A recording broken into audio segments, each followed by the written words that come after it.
மேற்பட்ட சிறுத்தைகள் இங்கே கூடியிருக்கிறோம்.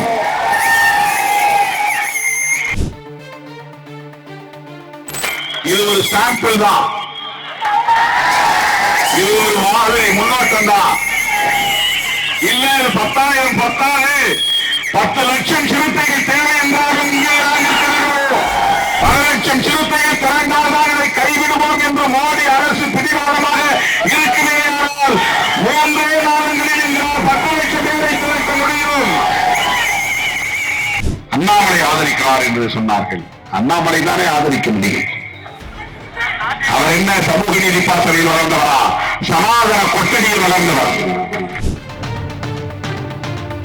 இல்லை என்றால் மக்களை திரட்டி போராடாமல் சாட்டை எடுத்து அவரை அடித்துக் கொள்வாரா? சகோதரர் சீமான் போன்றவர்கள் ஏதோ குதர்க்கவாதம் செய்து கொண்டிருக்கிறார். தந்தை பெரியாரை கொச்சைப்படுத்துவதை விடுதலை சிறுத்தைகள் ஒருபோதும் ஏற்க மாட்டோம், அனுமதிக்க மாட்டோம். இயற்கை எப்போதும் நம் பக்கம்தான். உச்சி வெயிலில் அமர்ந்திருக்க கூடாது என்பதற்காக வானம் நம்மை காப்பாற்றிக் கொண்டிருக்கிறது. சிறுத்தைகளின் போராட்டம் வெற்றிகரமாக நடக்கட்டும் என்று வாழ்த்துகிற இயற்கைக்கு முதலில் என்னுடைய நன்றியை குறித்தாக்குகிறேன்.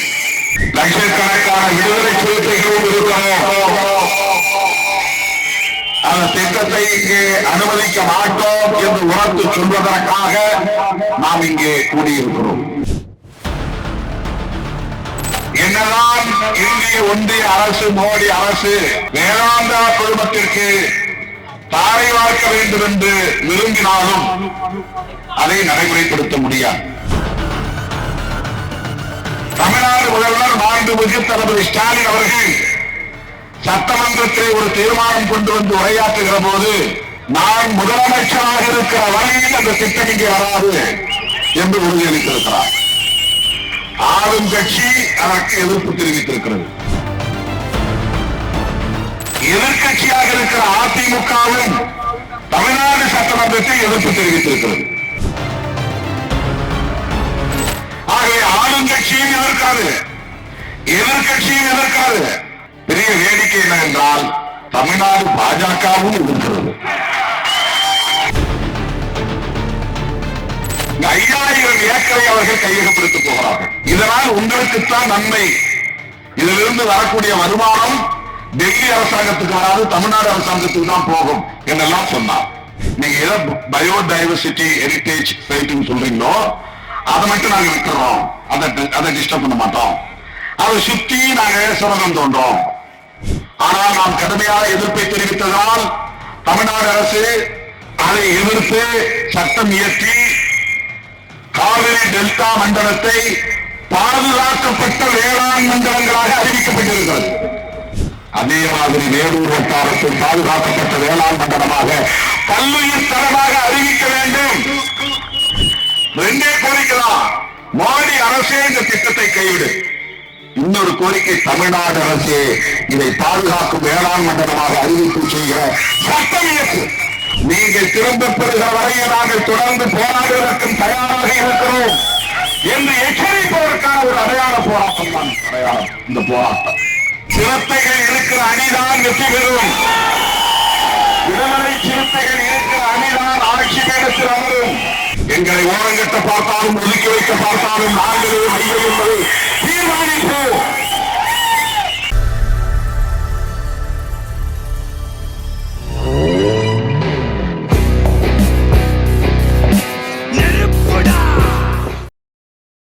வரலாற்று சிறப்பு வாய்ந்த இந்த எழுச்சி மிகு கண்டன ஆர்ப்பாட்டத்தை முன்னின்று நெறிப்படுத்திக் கொண்டிருக்கிற நமது கட்சியின் மதுரை மாவட்ட செயலாளர்கள் அரச முத்துப்பாண்டியன் அவர்களே, தீபம் என்கிற சுடர்மொழி அவர்களே, வழக்குரைஞர் ரவிக்குமார் அவர்களே, சிந்தனை வளவன் காளிமுத்து ஆகிய தோழர்களே, இந்த நிகழ்வில் பங்கேற்று நம்மிடையே இந்த கனிம சுரங்கத்தால் ஏற்படவிருக்கும் பாதிப்புகள் குறித்தும் அதனை கைவிட வேண்டிய தேவையை வலியுறுத்தியும் விரிவாக உரையாற்றி அமர்ந்திருக்கிற பூ உலகின் நண்பர்கள் அமைப்பின் பொறுப்பாளர் தோழர் பிரபாகரன் அவர்களே, நமது கட்சியின் முன்னணி பொறுப்பாளர்கள் ஏசி பாவரஸ் அவர்களே, பாலசிங்கம் அவர்களே, பே ஆக்கலரசு அவர்களே, மோ எல்லாளன், சங்கத்தமிழன், செல்லப்பாண்டியன், கூகா பாவலன், வே கனியமுதன், இன்குலாப், வில்லவன் கோதை, சுசந்தராஜ் உள்ளிட்ட இயக்கத்தின் முன்னோடிகளே,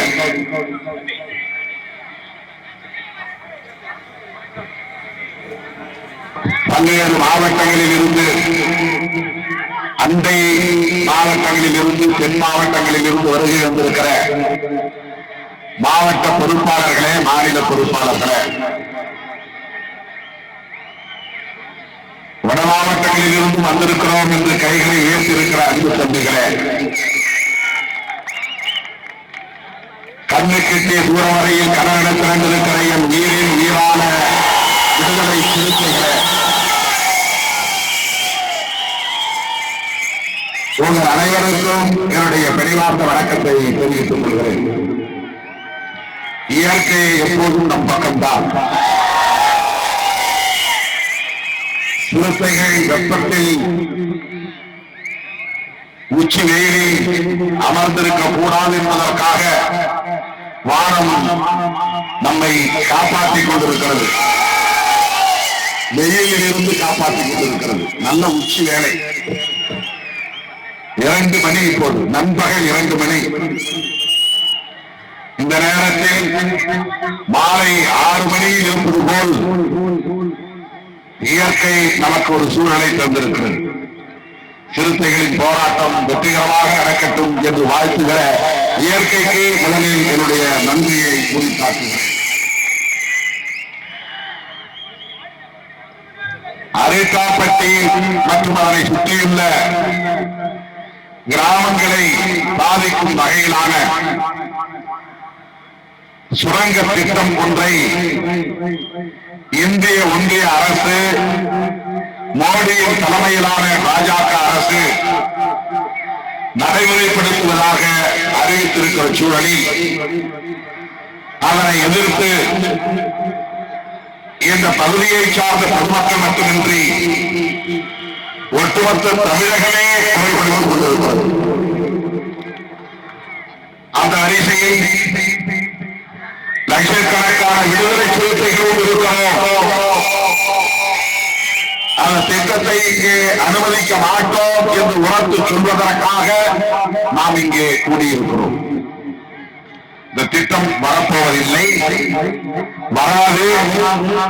தமிழ்நாடு அரசின் ஒப்புதல் இன்றி அதை இங்கே நடைமுறைப்படுத்த முடியாது. ஆகவே 100 விழுக்காடு நீங்கள் நம்பிக்கையோடு இருக்கலாம். அந்த திட்டம் வராது, வரவே வராது, வருவதற்கு வாய்ப்பே இல்லை என்கிற நம்பிக்கையோடு இந்த வட்டாரத்து பொதுமக்கள் மகிழ்ச்சியோடு இருக்க வேண்டும் என்று முதலில் தெரிவித்துக் கொள்ள கடமைப்பட்டிருக்கிறேன். எதை வைத்தபடி சொல்லுகிறேன் என்று சொன்னால், இந்த பிரச்சனையில் தமிழ்நாடு அரசு ஒப்புதல் இல்லாமல் என்னதான் இந்திய ஒன்றிய அரசு, மோடி அரசு வேதாந்தா குழுமத்திற்கு தாரை வார்க்க வேண்டும் என்று விரும்பினாலும் அதை நடைமுறைப்படுத்த முடியாது. சட்டம் அதற்கு இடம் தராது. 1957ஆம் ஆண்டு நிறைவேற்றிய சட்டம் தான் சுரங்கங்கள் மற்றும் கனிமங்கள் மேம்பாடு ஒழுங்குமுறை சட்டம். 57 வந்து சட்டம். அது அந்த சட்டத்தில் ஒரு திருத்தம் கொண்டு வந்து மாநில அரசுகளுக்கு இருந்த அதிகாரத்தை இந்திய ஒன்றிய அரசுக்கு மாற்றிக்கொண்டார்கள். ஆனாலும் கூட மாநில அரசின் ஒப்புதல் தேவை. இந்த சட்ட திருத்தம் தவறானது. இது போன்ற கனிமங்கள் தொடர்பான சுரங்கங்கள் மாநில அரசின் கட்டுப்பாட்டில் இருந்தது. அதனை இந்திய ஒன்றிய அரசு, டெல்லி அரசு சட்டத்தை திருத்தம் செய்து தன்னுடைய கட்டுப்பாட்டுக்கு கொண்டு போய்விட்டது. அந்த நடவடிக்கை தவறானது. ஆனாலும்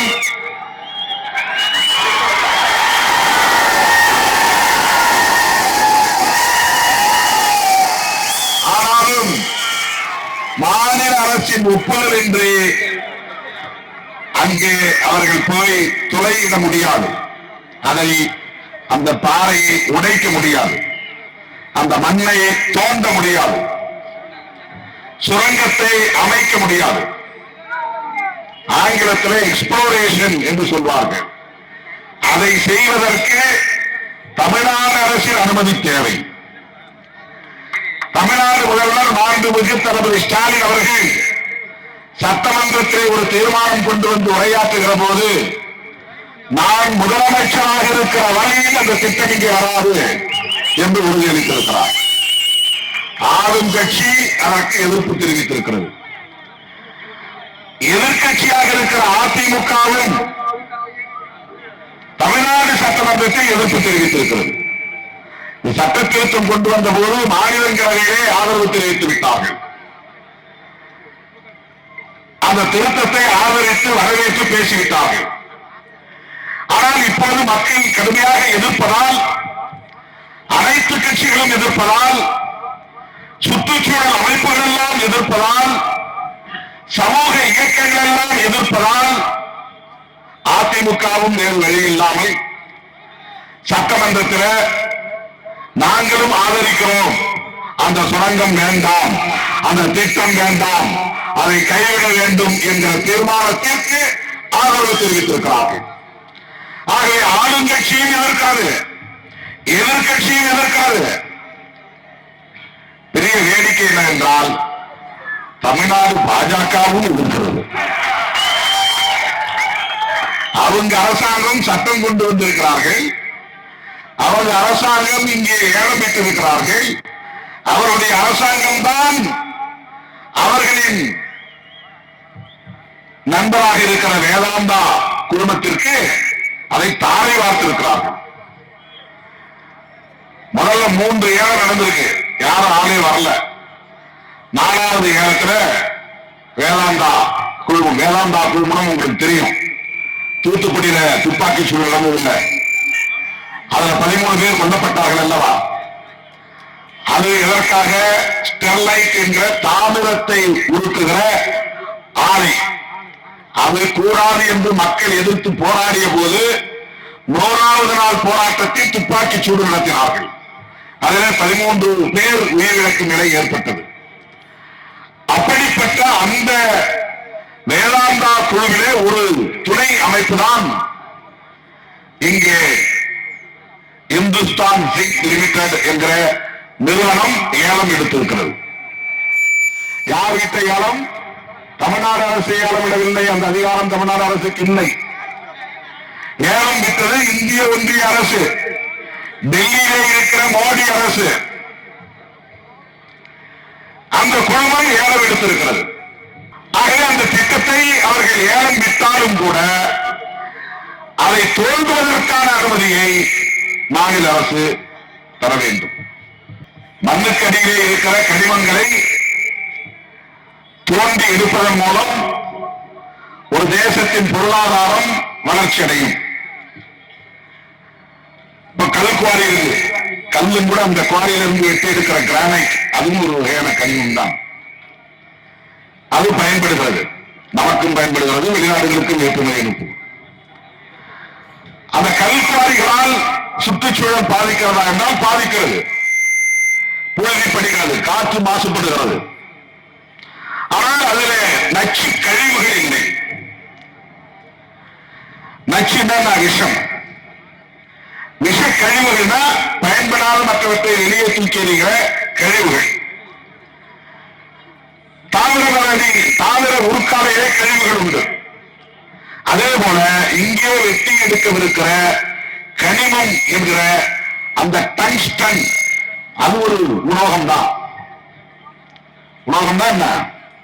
இரும்பு ஒரு உலோகம் தானே, பித்தளை ஒரு உலோகம் தானே, வெண்கலம் ஒரு உலோகம் தானே, வெள்ளி ஒரு உலோகம் தானே.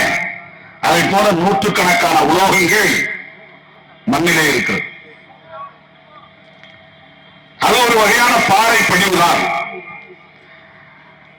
காலப்போக்கில் ஆயிரக்கணக்கான ஆண்டுகள் அப்படியே இறுகி இறுகி இறுகி கெட்டி தட்டிவிடும், கடினமாக மாறிவிடும். அதிலிருந்துதான் பூமியில் இருந்துதான் தங்கத்தையும் எடுக்கிறோம், வெள்ளியும் எடுக்கிறோம், எல்லா வகையான உலோகங்களையும் எடுக்கிறோம், இது போன்ற கனிமங்களையும் எடுக்கிறோம். சுரங்கங்கள் தவிர்க்க முடியாதவைதான். பூமியை தோண்டி சுரங்கத்தை அமைத்து பல ஆயிரம் கிலோமீட்டர் வரையிலும் கூட பல ஆயிரம் அடிகள் வரையிலும் உள்ளே போய் அதை வெட்டி எடுக்க அறிவியல் நுட்பம், தொழில்நுட்பம் வளர்ச்சி அடைந்திருக்கிறது. அதன் மூலம் ஒரு தேசத்தினுடைய பொருளாதாரம் வளர்ச்சி அடைகிறது. ஆனால் அதனால் ஏற்படுகிற பாதிப்புகள் என்னென்ன பாதிப்புகள்? முதல்ல 5000 ஏக்கரை அவர்கள் கையகப்படுத்த போகிறார்கள்.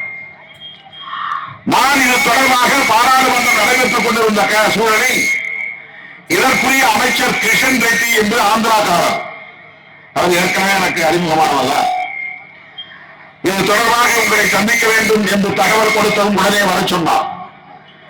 நான் மனு எழுதி எடுத்துக்கொண்டு போனேன். அவர் ஒரு முக்கியமான கூட்டத்திலே பலரோடு பேசிக் கொண்டிருந்தார். நான் போனதும் அந்த கூட்டத்தில் இருந்து எழுந்து வந்து என்னோடு உட்கார்ந்து ஒரு 10-15 நிமிடங்களுக்கு மேலாக பேசினார். நான் சொல்வதெல்லாம் கேட்டுக்கொண்டார். அதன் பிறகு அவர் சொன்னார், உங்க அரசாங்கத்தினுடைய அனுமதி இல்லாம நாங்க என்ன பண்ண முடியும்? ஒன்றும் பண்ண போறதில்லை. தமிழ்நாடு அரசாங்கம் எதிர்ப்பு தெரிவித்திருக்கிறது. ஆனாலும் கூட இதனால் உங்களுக்குத்தான் நன்மை, இதிலிருந்து வரக்கூடிய வருமானம் டெல்லி அரசாங்கத்துக்கு வராது, தமிழ்நாடு அரசாங்கத்துக்கு தான் போகும் என்றெல்லாம் சொன்னார். அப்போது நாங்கள் சொன்னோம், அந்த பகுதி பல்வேறு அரிய வகை உயிரினங்கள் வாழக்கூடிய ஒரு உயிர் வாழ் மண்டலம், பல்லுயிர் வாழ் மண்டலம். இப்ப அவன் என்ன சொல்றான், அந்த கவர்மெண்ட் டெல்லியில இருக்கிற அரசாங்கம், கிஷன் ரெட்டி என்கிட்டே சொன்னார், நீங்க ஏதோ பயோடைவர்சிட்டி ஹெரிட்டேஜ் சைட்னு சொல்றீங்களோ அதை மட்டும் நாங்க விட்டுறோம், அதை டிஸ்டர்ப் பண்ண மாட்டோம், அதை சுத்தி நாங்க சுரங்கம் தோன்றோம். ஒரு 2 கிலோமீட்டர் சதுர பரப்பளவு, 2 கிலோமீட்டர் சதுர பரப்பளவுனா என்னன்னா, 2 சதுர கிலோமீட்டர்னா இப்படி 2 கிலோமீட்டர், இப்படி 2 கிலோமீட்டர், குறுக்க 2 கிலோமீட்டர், நெடுக்க 2 கிலோமீட்டர், அந்த அளவுக்கு நாங்க விட்டுறோம். அதுலதான அரிய வகை உயிரினங்கள் இருக்கு, அதுலதான உங்களுக்கு மலைகள் இருக்கு, அதுபோலதான் சமணர்கள் படுக்கை, திருச்சி அதுல ஒரு பகுதி, இதையெல்லாம் காவிரி டெல்டா மாவட்டங்கள். காவிரி டெல்டா மாவட்டங்கள்ல கடலோர பகுதி என்பதனால் பல ஆயிரம் ஆண்டுகளுக்கு முன்னால் பூமியில் புதைந்த மரங்கள், செடிகள், கொடிகள் இவையெல்லாம் அங்கே நொதித்து ஹைட்ரோ கார்பனாக மாறி இருக்கிறது, திரவ நிலையில் இருக்கிறது. அதை எடுக்கிறார்கள். அதை எடுத்தால் அதிலிருந்து பெட்ரோல், டீசல் எல்லாம் தயாரிக்க முடியும், கேஸ் எல்லாம் தயாரிக்க முடியும், அது மனித குலத்துக்கு பயன்படும். ஆனால் நாம் கடுமையான எதிர்ப்பை தெரிவித்ததால் தமிழ்நாடு அரசு அதை எதிர்த்து சட்டம் இயற்றி காவிரி டெல்டா மண்டலத்தை பாதுகாக்கப்பட்ட வேளாண் மண்டலங்களாக அறிவிக்கப்பட்டிருக்கிறது.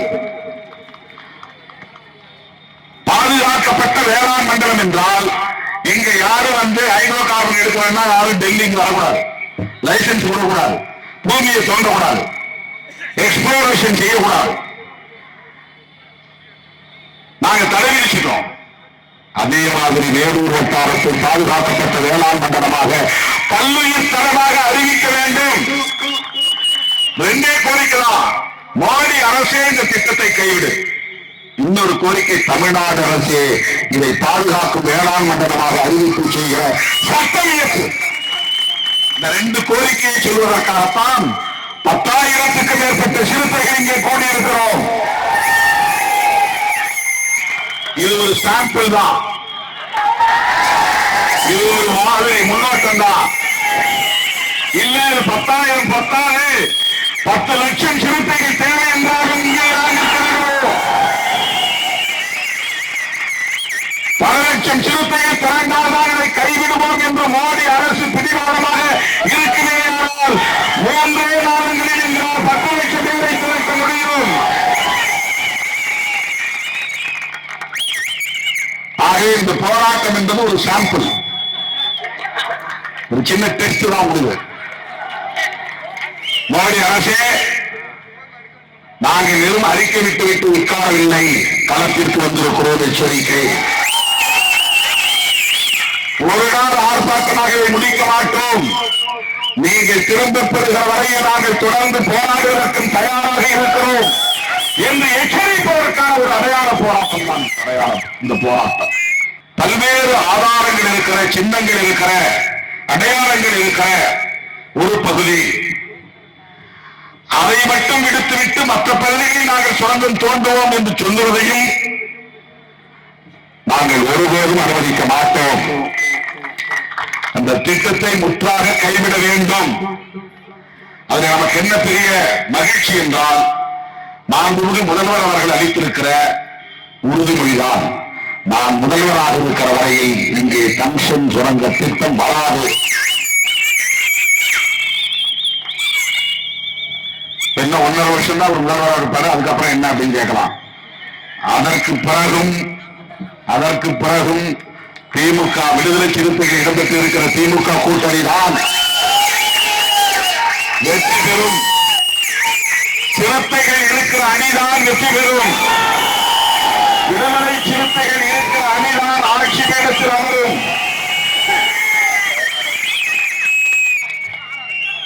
எவ்வளவோ முயற்சி பண்ணி பார்த்தாங்க. திருமாவளவன் அப்படி ஆசை காட்டி வெளியே இழுத்துட்டோம்னா அந்த கூட்டணி அப்படியே கலகலக்க வச்சிடலாம், அதுல குளிர் காயலான்னு நினைச்சாங்க பாஜக. அவங்களுக்கு எல்லாம் என்ன நோக்கம்னா, என்ன திமுக கூட்டணி 2019 ஜெயிச்சது, 2021 ஜெயிச்சாங்க, 2024 ஜெயிச்சாங்க, தொடர்ந்து ஜெயிக்கிறாங்க. இந்தியாவில் எந்த மாநிலத்திலும் இப்படி தொடர் வெற்றி கிடையாது. இந்த கூட்டணி தொடர் வெற்றியை பெறுவதற்கு சிறுத்தைகளின் உழைப்பும் முக்கியமான காரணம், சிறுத்தைகளின் வாக்குறுதி முக்கியமான காரணம். இன்றைக்கு தம்பிகள் வரும்போது சொன்னார்கள், ஒரு தனியார் தொலைக்காட்சி எடுத்த சர்வேயில் தமிழ்நாட்டின் 3வது பெரிய கட்சி விடுதலை சிறுத்தைகள் கட்சி என்று சர்வேயை சொல்லுவார்கள். அந்த தனியார் நின்று ஓட்டு வாங்காமல் இருக்கலாம், ஆனால் தமிழ்நாடு எங்கள் பக்கம் இருக்கிறது. தமிழ்நாட்டு மக்கள் விடுதலை சிறுத்தைகளை ஏற்றுக் கொண்டிருக்கிறார்கள், அங்கீகரித்திருக்கிறார்கள். நாங்களா சொல்ல மாட்டோம், நாங்களா அடுத்த முதலமைச்சர். காலம் சொல்லும், மக்கள் சொல்வார்கள். இந்த தகுதி விடுதலை சிறுத்தைகளுக்கு உண்டா இல்லையா என்பதை மக்கள் தீர்மானிப்பார்கள். எங்களை இடம் சாதியவாதிகளாக முத்துரை குத்தி ஓரம் கட்ட பார்த்தார்கள், ஒதுக்க பார்த்தார்கள். அதனால்தான் நான் மேடைகளை முழங்கினேன். எங்களை ஓரம் கட்ட பார்த்தாலும் ஒதுக்கி வைக்க பார்த்தாலும் நாங்களே மையம் என்பதை தீர்மானிப்போம். திருமாவளவனா ஒரு தலித்தில் ஓரமா உட்காருப்பா, கடைசிய போடு, பின்வரிசையில போடு. நீ பின்வரிசையில் உட்கார்ந்தாலும் போக்கஸ் பாயிண்ட் போக்கல் பாயிண்ட் விடுதலை சிறுத்தைகள் தான். நீ ஒரு ஓரமாக உட்கார வைத்தாலும் கேமராவின் போக்கல் பாயிண்ட் மையம் என்பது விடுதலை சிறுத்தைகள் தான். இதை நான் கர்வத்தோடு சொல்லவில்லை, மக்களின் நல்லாதரவோடு சொல்லுகிறேன். மக்கள் என் மீது வைத்திருக்கிற நம்பிக்கையின் அடிப்படையில் சொல்லுகிறேன். ஏனென்றால் எங்களுக்கு தற்காலிக ஆதாயங்களில் ஒருபோதும் ஈடுபாடு கிடையாது. இந்த நாட்டு மக்களின் நலன்கள் முக்கியம். சனாதன சக்திகள் தமிழ் மண்ணில் வேறொன்று ஒருபோதும் அனுமதிக்க மாட்டோம். பெரியாரும் அம்பேத்கரும் இந்தியாவின் சனாதன அடையாளங்களாக இருக்கிறார்கள். அவதான் நேஷனல் ஐக்கன்ஸ். சோசியல் ஜஸ்டிஸ் என்று சொன்னால் 20ஆம் நூற்றாண்டில் தோன்றிய இந்த மாமனிதர்கள் தான் அதற்கான அடையாளங்கள். அவர்களுக்கு முன்னோடிகள் பலர் இருந்திருக்கலாம். ஆனால் இன்றைக்கு இந்த தேசத்திலே எவ்வளவு பெரிய மாற்றங்கள் நிகழ்ந்திருக்கின்றன. விளிம்புநிலை மக்களின் கைகள் ஓங்கி இருக்கின்றன. திருமாவளவன் இன்றைக்கு நாடாளுமன்றத்தில் உழைத்து விளங்குகிறார் என்று சொன்னால் அந்த மாற்றங்களை உருவாக்குவதற்கு இங்கே சமூக நீதி கோட்பாடுதான் முக்கிய காரணம். அந்த சமூக நீதி கோட்பாட்டின் தேசிய அடையாளங்களாக இருப்பவர்கள் தந்தை பெரியாரும் புரட்சியாளர் அம்பேத்கரும். இன்னும் சொல்ல போனால் அவர்கள் சர்வதேசிய அடையாளங்களாக இருக்கிறார்கள். சகோதரர் சீமான் போன்றவர்கள் ஏதோ குதர்க்கவாதம் செய்து கொண்டிருக்கிறார். அவர் பேசுகிற அரசியல் பேசட்டும், அவருக்கு உரிமை இருக்கிறது. ஆனால் ஒரு தேசத்தில் ஒரு சமூக நீதி அடையாளமாக இருக்கிற கிட்டத்தட்ட 3/4 நூற்றாண்டு காலமாக தமிழ்நாட்டின் தலைவிதியை தீர்மானிக்கக்கூடிய ஒரு பேராளுமையாக இருக்கிற தந்தை பெரியாரை கொச்சைப்படுத்துவதை விடுதலை சிறுத்தைகள் ஒருபோதும் ஏற்க மாட்டோம், அனுமதிக்க மாட்டோம். பெரியார் திகாவுக்கு மட்டுமே உரியவர் அல்ல, பெரியார் திமுகவுக்கு மட்டுமே உரியவர் அல்ல, பெரியார் அதிமுகவுக்கு மட்டுமே உரியவர் அல்ல. அனைத்து தரப்பு வெளிநிலை மக்களுக்கான தலைவர் பெரியார். தமிழ்நாட்டுக்கு உரியவர் மட்டுமல்ல, இந்த தேசத்திற்கே பொதுவான தந்தை பெரியார். இன்னைக்கு நான் மகாராஷ்டிரா போறாங்க, பெரியாருடைய படம் வைத்திருக்கிறார்கள். என்ன அழைச்சி சிலையை திறக்க வைத்தார்கள். சுனில் ஒரு தம்பி பெரியார் சிலையை அவருடைய கல்வி நிறுவனத்திலே என்னை அழைத்து கொண்டு போய் திறக்க வைத்தார். யாரும் அவருக்கு சொல்லவில்லை, அவர் தமிழ்நாட்டுக்காரர் இல்லை, தமிழ்நாட்டுக்காரர் இல்லை.